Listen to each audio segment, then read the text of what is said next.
Assalamualaikum warahmatullahi wabarakatuh. Saya M. Rakib Jamari dari Pekanbaru, Riau, Indonesia. Sekarang berada dalam perjalanan di Jalan Soekarno-Hatta, Pekanbaru, Riau, Indonesia. Nah, dalam perjalanan ini saya akan membacakan ayat Al-Quran. A'udzu billahi minasyaitonir rajim. Bismillahirrahmanirrahim.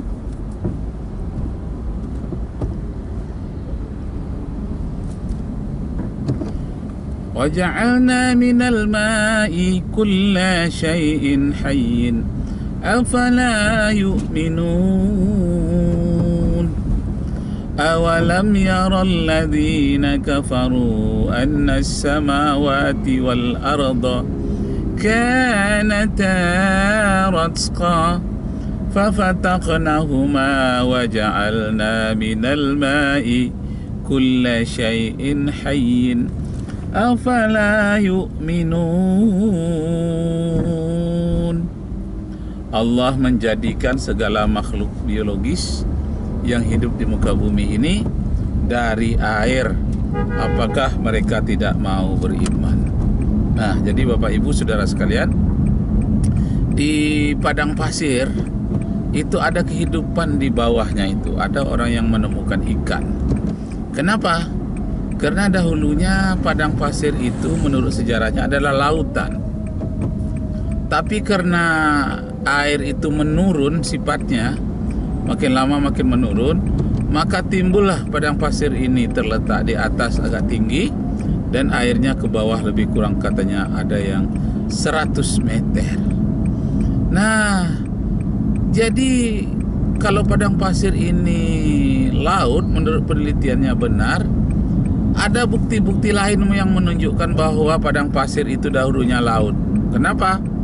Ada orang yang menggali padang pasir itu menemukan tulang ikan di bawah padang pasir itu, besar.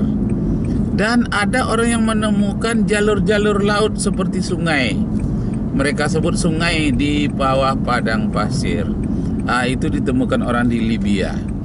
Jadi Bapak diminta hormat, apa yang menarik di sini? Rupanya air ada di bawah padang pasir itu, cuma jauh ke bawah. Nah, ketika pembuatan sumur terjadi di padang pasir di Libya, digali, nah ditemukanlah jalur-jalur di tengah laut itu, jalur seperti sungai di bawahnya, cuma tertimbun oleh pasir-pasir halus. Nah, akhirnya ditemukan ada sungai yang besar di bawah padang pasir di Libya. Orang menyatakan itu adalah penemuan terbesar di abad ini. Selain dari penemuan besar berupa banyaknya jenazah yang dikebumikan di bawah piramid di Mesir. Nah, selain dari itu ditemukan adanya sungai besar di bawah padang pasir. Nah, jadi Bapak Ibu Saudara sekalian, jadi dahulunya itu padang pasir yang luas itu adalah lautan. Padang pasir sekarang itu adalah merupakan dasar lautan. Dasar lautan itu menurun ke bawah sehingga terjadilah seperti ini. Nah, teringatlah saya akan ayat ini tadi, surat Al-Anbiya ayat 30. Awalam yaral ladzina kafaru anna as-samawati wal arda kanata ratqan fafataqnahuma waja'alna minal ma'i kulla syai'in hayyin. Waja'alna, kami ciptakan, kata Allah, minal ma'i, dari air, segala makhluk yang hidup. Jadi Bapak Ibu yang terhormat, Hamka di dalam bukunya Sejarah Islam ada sedikit menerangkan tentang padang pasir yang terdapat di Amerika, yang selama jutaan tahun dia panas dan padang pasirnya ini tidak mendapatkan air. Satu saat didatangkanlah air di sana, diadakan bendungan yang besar. Nah, tumbuhlah rumput-rumput di zaman dahulu yang tak pernah dikenal di zaman sekarang ini, dan dibiarkan rumput-rumput itu tumbuh, dan tak lama kemudian muncullah binatang-binatang yang di zaman ini tidak dikenal lagi. Nah, rupanya masih ada bibitnya yang tahan berumur jutaan tahun. Begitu dia terkena oleh air, baik itu bibit tumbuh-tumbuhan yang kuno maupun hewan-hewan yang kuno. Nah, itu muncul. Kalau dibiarkan terus, mungkin bibit dinosaurus juga bisa muncul. Jadi yang menjadi perhatian saya sekarang ini adalah keagungan Allah Subhanahu wa Ta'ala, menciptakan segala sesuatu begitu indahnya, menakjubkannya. Dan Allah tunjukkan rahasianya, al-ma', air. Nah, minal ma'i kulla syai'in hayyin. Karena adanya air itulah terjadi kehidupan. Dan sebaliknya, kalau air itu lenyap, kehidupan juga lenyap. Jadi di Indonesia ini, umpamanya khususnya di Sumatera, itu di mana-mana ditanam kebun sawit. Kebun sawit itu adalah menelan air 14 liter dalam satu hari. Nah, kalau terus-menerus air itu ditelan oleh sawit selama ratusan tahun, nanti air itu bisa kering. Nah, menjadi pula lah padang pasir. Lalu air umpamanya di Sumatera menurun, nah padang pasir naik ke atas. Air menurun umpamanya sampai 100 meter atau 200 meter ke bawah. Menjadilah padang pasir yang tak terhingga di Pulau Sumatera ini. Nah, ini adalah suatu pelajaran bahwa kalau ingin memakmurkan bumi ini, peliharalah tempat penyimpanan air. Tempat penyimpanan air itu adalah sungai-sungai, kemudian di akar-akar pohon, kemudian tempat padang-padang rumput, danau-danau. Nah, tempat-tempat yang bisa menampung air. Jadi janganlah air itu dilepaskan begitu saja ke laut tanpa kita hambat kepergiannya itu, jangan terlalu cepat. Karena kalau air itu ditahan, lambat perginya, dia akan menyuburkan tumbuh-tumbuhan. Kalau terlalu cepat perginya, tumbuh-tumbuhan ini menjadi kering kerontang. Nah, Bapak Ibu serta saudara-saudara sekalian, ilmu pengetahuan telah menunjukkan bahwa memang bumi ini terletak di atas cairan. Bumi ini mengapung. Kadang-kadang bumi ini bukan saja mengapung, tapi didorong ke atas oleh magma, misalnya lava ya. Cairan-cairan yang mendorong ke atas itu menyebabkan lempeng bumi tertolak ke atas, dan bisa pula meletus seperti bisul yang kita kenal dengan gunung-gunung Merapi. Gunung-gunung berapi itu adalah bahagian dari kulit bumi yang tembus karena didorong oleh magma. Nah, jadi Bapak Ibu serta saudara sekalian, kembali kita kepada masalah misteri di bawah padang pasir. Ada air di sana. Karena ada air, itu memungkinkan terjadi kehidupan di sana.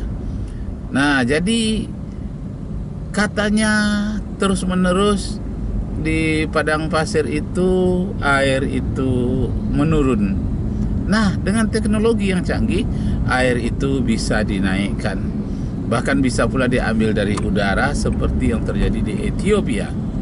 Nah, kita dengar dahulunya kira-kira 30 tahun yang lalu, Ethiopia itu adalah negara di Afrika yang sangat menderita, di mana bangkai-bangkai manusia, mayat terbujur itu hampir setiap hari karena makhluknya, penduduknya kelaparan, dan kematiannya ditunggu-tunggu oleh binatang bangkai ya, oleh burung bangkai. Ditunggu-tunggu, begitu jatuh mau dimakan, karena burung-burung bangkai itu juga lapar, manusia juga lapar. Nah, jadi kesimpulannya, pandai-pandailah manusia memelihara air. Ethiopia sekarang ini yang sudah mendapatkan air, dia menjadi ekspor negara yang mengekspor sayuran dan buah-buahan ke seluruh Afrika. Nah, ini hebatnya Ethiopia sekarang. Itu katanya berkat bantuan dunia tentang menghadirkan air. Dan khusus yang dari Israel, itu ada satu yayasan dari Israel memberikan sumbangan semacam elektrik yang mampu menyedot air dari udara. Nah, walaupun airnya tidak begitu banyak, tapi hadir terus-menerus sehingga suburlah itu Ethiopia yang kering kerontang, masyarakatnya miskin, sekarang masyarakatnya sudah makmur. Tumbuh-tumbuhan yang ditanam menjadi buah-buahan pun jadi subur. Nah, kuncinya apa? Air. Minal ma'i kulla syai'in hayyin afala yu'minun. Tidakkah manusia itu mau beriman? Jadi Bapak Ibu yang terhormat, ilmu pengetahuan sekarang ini memang semakin membuktikan kebenaran ayat-ayat Allah. Dan kemudian dari segi lempeng bumi ini yang mengapung di atas cairan benua yang disebut dengan lempeng tektonik. Nah, ini bergerak. Kenapa dia bergerak? Karena bumi kita ini bergerak. Kenapa bumi kita ini bergerak? Karena ditarik oleh matahari. Adanya gravitasi matahari, sehingga bumi kita ini bergerak. Nah, pergerakannya itu pada benua itu ada pergerakannya yang saling menjauh, ada yang saling mendekat. Nah, invergen kalau dia mendekat, vergens kalau dia saling menjauh. Nah, itu sudah disebutkan oleh Allah di dalam Al-Quran, di dalam surat An-Naml ayat 88. Dinyatakan, janganlah kamu menyangka bahwa bumi ini diam dan gunung-gunung itu diam. Tidak, gunung-gunung itu pun bumi ini berjalan, benua ini berjalan sebagaimana berjalannya awan. Hanya bedanya awan itu berjalan dalam satu jam bisa puluhan kilo bahkan ratusan kilo dalam 1 jam. Begitu cepatnya. Nah, kalau lempengan bumi dan gunung-gunung itu perjalanannya menurut hasil penelitian adalah 2 cm per tahun. Dan yang tertinggi katanya di Afrika itu di daerah suatu kepulauan besar yang dekat Afrika. Di pulau itu katanya bergerak menjauhi Afrika itu sampai 12 cm per tahun. Nah, kemudian ada pergerakan ke bawah seperti Jakarta katanya. Itu 1 cm per tahun bergeraknya ke bawah. Jadi ada pergerakan lempeng bumi itu timbul tenggelam, ada pula ke kiri dan ke kanan. Nah, itu dalam teori ilmu geografi itu namanya continental drive. Kontinental itu benua, drive itu perjalanan, pergerakan benua. Nah, dalam surat An-Naml ayat 88 dikatakan, wa taral jibalu tahsimu jamidatan, dan kamu melihat gunung-gunung itu kamu sangka dia jamidatan, diam, tetapi sesungguhnya gunung-gunung itu berjalan sebagaimana berjalannya awan. Wa taral jibalu tahsibuha jamidatan. Ketika engkau melihat gunung-gunung itu, engkau menyangka bahwa dia diam saja, padahal tidak. Gunung-gunung itu bergerak, berjalan seperti berjalannya awan. Nah, ini tidak bisa diterima oleh orang zaman jahiliyah ketika ayat Al-Quran itu turun kepada Rasulullah. Tapi sekarang orang sudah membuktikan bahwa terjadi perjalanan gunung. Nah, berapa kilometerkah perjalanan gunung itu semenjak bumi ini diciptakan? Kita tahu bahwa umur bumi ini sekarang adalah 5 miliar tahun. Nah, kalau 5 miliar tahun sudah umur bumi, dikalikanlah umpamanya 2 cm kali 5 miliar tahun. Sudah berapa kilokah perjalanan dari gunung-gunung itu? Nah, jadi Bapak diminta hormat, kita melihat gunung-gunung itu diam karena perjalanannya sangat lambat. sehingga kita menyangka dia diam, padahal dia sangat kuat dan terus-menerus berjalan. Nah, kita hanya melihat gunung kelihatan oleh mata kita umpamanya awan.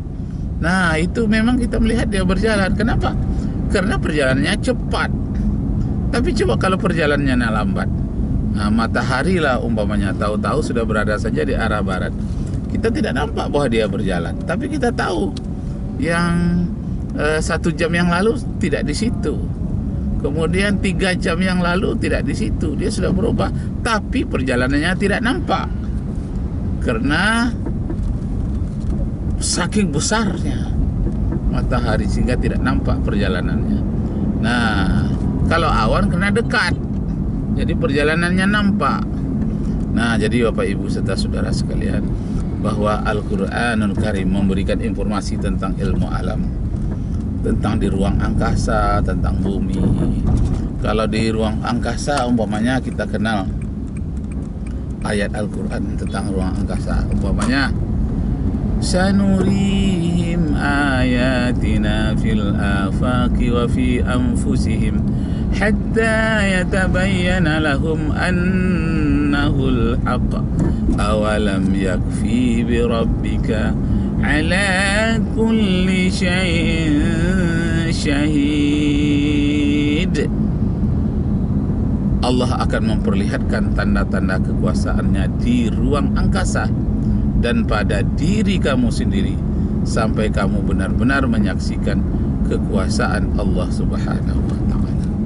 Nah, demikianlah Bapak Ibu serta saudara-saudara sekalian, di dalam perjalanan ini sambil kita menghabiskan waktu mengikuti jalan ini dengan baik, dengan perlahan-lahan kita bisa pula menghafal kajian kita, ayat-ayat.